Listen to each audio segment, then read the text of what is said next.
নমস্কার বন্ধুরা, মন কিচেনে আপনাদের সবাইকে স্বাগত। আশা করি আপনারা সবাই খুব ভালো আছেন। একদম বেকারি স্টাইলে আজকে আপনাদেরকে কোকোনাট ব্যানানা কেক তৈরি করে দেখাবো। এই কোকোনাট ব্যানানা কেকটা খেতে এতটা সুন্দর হয় আর বানানোও কিন্তু ভীষণই সহজ। এতটাই নরম তুলতুলে হয় এই কোকোনাট ব্যানানা কেকটা যে মুখে দিলেই একদম মিলিয়ে যায়। কিভাবে খুব সহজে একদম বেকারি স্টাইলে এই কোকোনাট ব্যানানা কেকটা তৈরি করেছি, আজকে সেই রেসিপি আপনাদের সাথে শেয়ার করব।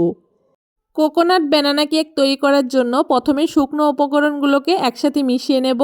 তার জন্য একটা প্লেটের মধ্যে আমি একটা বাটি মেপে 1 বাটি ময়দা নিয়ে নিয়েছি, হাফ চামচ বেকিং পাউডার নিয়ে নিয়েছি, আর বেকিং পাউডারের হাফ বেকিং সোডা নিয়েছি, আর সাথে 1 চিমটি নুন দিয়ে দিয়েছি। আর এখানে আমি নারকেলটাকে একটা গ্রেটারের সাহায্যে গ্রেট করে নিয়েছি। আপনারা চাইলে কুড়োনো নারকেলও ব্যবহার করতে পারেন। এখন সব কিছু একসাথে খুব ভালো করে একটুখানি মিশিয়ে নিচ্ছি। শুকনো উপকরণগুলোকে সব কিছু একসাথে খুব ভালো করে মিশিয়ে নিয়েছি। এখন এইদিকে আমি 2টো কলা নিয়ে নিয়েছি। এখন কলাগুলোকে খুব ভালো করে খোসা ছাড়িয়ে নিচ্ছি। আপনারা চাইলে এখানে যে কোনো কলাই ব্যবহার করতে পারেন। আবার কলার পরিমাণটা কিন্তু আপনারা কম বেশি করেও ব্যবহার করতে পারেন। দেখুন, 2টো কলাই খুব ভালো করে খোসা ছাড়িয়ে নিয়েছি। এখন একটা কাঁটা চামচের সাহায্যে খুব ভালো করে যতটা সম্ভব কলাটাকে আমরা ম্যাশ করে নেব। আপনারা চাইলে কিন্তু ব্লেন্ডারেও কলাটাকে খুব ভালো করে পেস্ট করে নিতে পারেন। এইভাবে করে কাঁটা চামচের সাহায্যেও কিন্তু কলাটা খুব সুন্দর একদম ম্যাশ করে নেওয়া যায়। দেখুন, কলাটাকে খুব ভালো করে আমি একদম মিহি পেস্ট তৈরি করে নিয়েছি। এখন এখানে আমি একটা বাটি নিয়ে নিয়েছি, আর বাটির মধ্যে প্রথমে পেস্ট করে রাখা কলাটাকে ঢেলে দিচ্ছি। প্রথমে কলাটা আমি বাটির মধ্যে ঢেলে নিচ্ছি, আর তারপরে এখানে আমি একটা চায়ের কাপ মেপে 1.25 কাপ সাদা তেল দিয়ে দিচ্ছি। আপনারা চাইলে কিন্তু এখানে তেলের পরিবর্তে বাটারও ব্যবহার করতে পারেন। তারপর এখানে আমি যেই বাটি মেপে ময়দা ব্যবহার করেছি 1 বাটি, সেই বাটিরই 1.25 বাটি চিনি দিয়ে দিচ্ছি। আপনারা চাইলে চিনিটাকে কিন্তু গুঁড়ো করেও ব্যবহার করতে পারেন। তারপর এখানে রুম টেম্পারেচারে থাকা 2টো ডিম ব্যবহার করেছি, 1 চামচ ভ্যানিলা এসেন্স দিয়ে দিয়েছি, আর হাফ বাটি লিকুইড দুধ দিয়ে দিয়েছি। দুধটা কিন্তু আমি আগে থেকে জাল করে ঠান্ডা করে তারপরে ব্যবহার করেছি। এখন সব কিছু একসাথে খুব ভালো করে আমি মিশিয়ে নেব।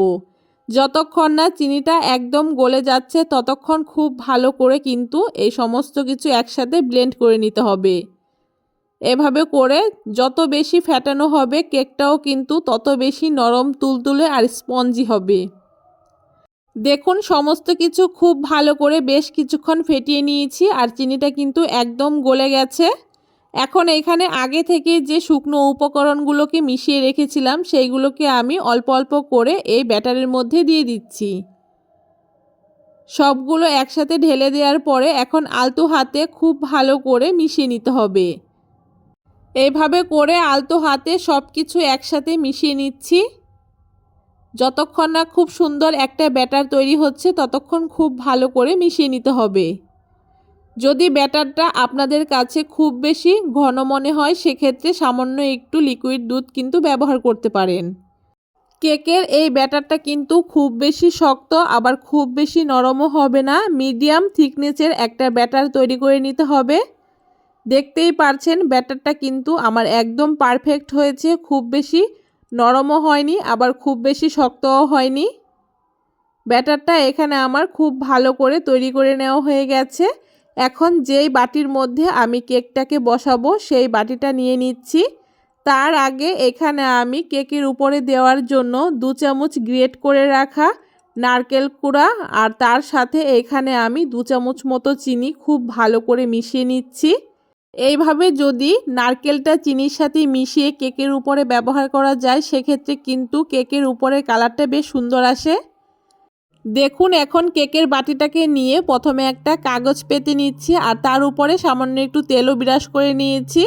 এখন আগে থেকে তৈরি করে রাখা কেকের ব্যাটারটাকে আমি এর মধ্যে ঢেলে দিচ্ছি।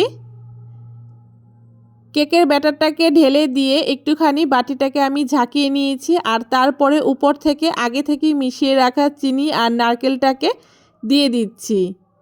আপনারা চাইলে এইটা দিতেও পারেন আবার নাও দিতে পারেন, তবে দিলে কিন্তু কেকটা খেতেও ভালো লাগে আর দেখতেও খুব সুন্দর হয়। কেকের বাটিটা আমার রেডি হয়ে গেছে। এখন মিডিয়াম আঁচে 30 থেকে 35 মিনিট বেক করে নিলেই কিন্তু আমাদের কোকোনাট ব্যানানা কেকটা একদম তৈরি হয়ে যাবে। দেখুন কেকটা খুব সুন্দর আমার তৈরি হয়ে গেছে আর উপরের কালারটা দেখুন কতটা সুন্দর হয়েছে।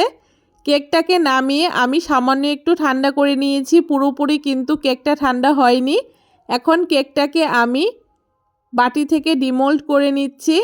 তার আগে এভাবে করে 4টা পাশ ছুরি দিয়ে একটুখানি ছাড়িয়ে নিচ্ছি, তাহলে দেখবেন কেকটা খুব সুন্দর বেরিয়ে আসবে। দেখুন কেকটা কতটা সুন্দর হয়েছে। এখন আমি একটা পিস আপনাদেরকে কেটে দেখাচ্ছি কেকের ভেতরটা কতটা সুন্দর হয়েছে। আপনারাও কিন্তু এখন খুব সহজে একদম বেকারির মতো এই কোকোনাট ব্যানানা কেকটা বাড়িতেই তৈরি করে নিতে পারবেন। কেকের ভেতরটা কত সুন্দর জালিদার হয়েছে আর কেকটা কতটা নরম হয়েছে দেখে নিশ্চয়ই বুঝতে পারছেন। কেমন লাগলো আজকে খুব সহজে এই বেকারি স্টাইলে কোকোনাট ব্যানানা কেকের রেসিপি অবশ্যই কমেন্ট করে জানাতে ভুলবেন না। ভিডিওটা যদি আপনাদের ভালো লেগে থাকে অবশ্যই সবার সাথে শেয়ার করে দেবেন আর আমার চ্যানেলের যদি নতুন বন্ধু হয়ে থাকেন অবশ্যই চ্যানেলটাকে সাবস্ক্রাইব করে দিয়ে পাশে থাকা বেল আইকনটি প্রেস করে দেবেন।